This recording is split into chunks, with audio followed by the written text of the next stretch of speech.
il n'a pas de temps pour répondre à la lettre de la fille de Boilhem-Sansal, mais il a du temps pour sortir du sommet franco-allemand et pour adresser un mot aux joueurs japonais. Non mais ça va pas, quoi. Il y a un problème, quoi. Voilà. Et en fait, il y a 3 hommes en lui. Il y a l'homme du déclassement.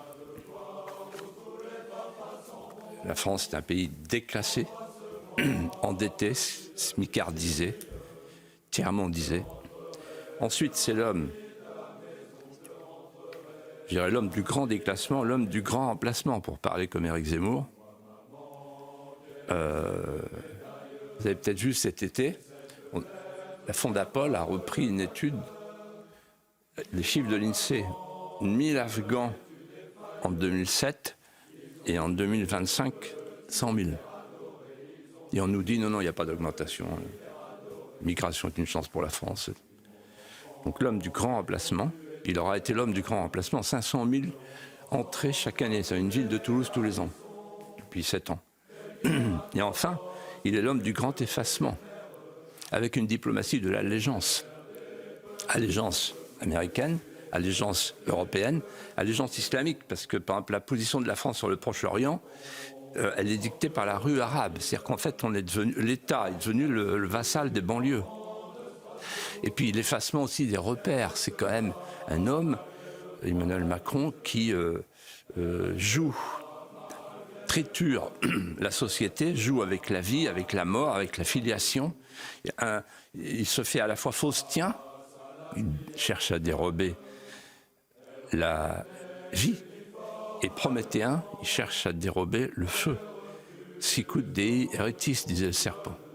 Il a quelque chose de l'alchimiste qui cherche à transformer le pays et à le faire disparaître. Geoffroy Lejeune. Vous êtes en train, Philippe, de poser un diagnostic très lucide, mais très lourd sur l'état du pays. Que faudrait-il, selon vous, puisque vous aimez bien apporter de l'espérance aussi dans cette émission, que faudrait-il, selon vous, pour sauver la France ? Pour sauver la France, il faut sauver la clé de voûte. La clé de voûte, c'est le chef de l'État. Il n'y a plus de chef, il n'y a plus d'État. Donc, il faut vite une élection anticipée. Vite. Parce que s'il n'y a pas la clé de voûte, c'est pas la peine de reconstruire les murs. Une élection anticipée, et il faut trouver ce que j'appelle un marin de gros temps. Il peut faire du cabotage. Cabotage, ça consiste à prolonger les problèmes qu'on ne peut pas résoudre. Il vaut mieux qu'il fasse de la haute mer. La haute mer, c'est les 50e rugissants, les 40e hurlants. Pour mettre le cap sur le relèvement du bâtiment dont les œuvres vives sont passées sous la ligne de flottaison. Ça veut dire un homme qui a la lucidité et le courage. La lucidité, la blessure la plus proche du soleil.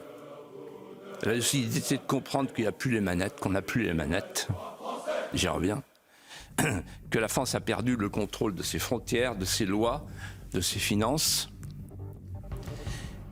Et le courage d'affronter, le courage d'escalader les murs d'eau et d'affronter les 3 féodalités. Donc ça veut dire accepter d'être mis au banc d'infamie.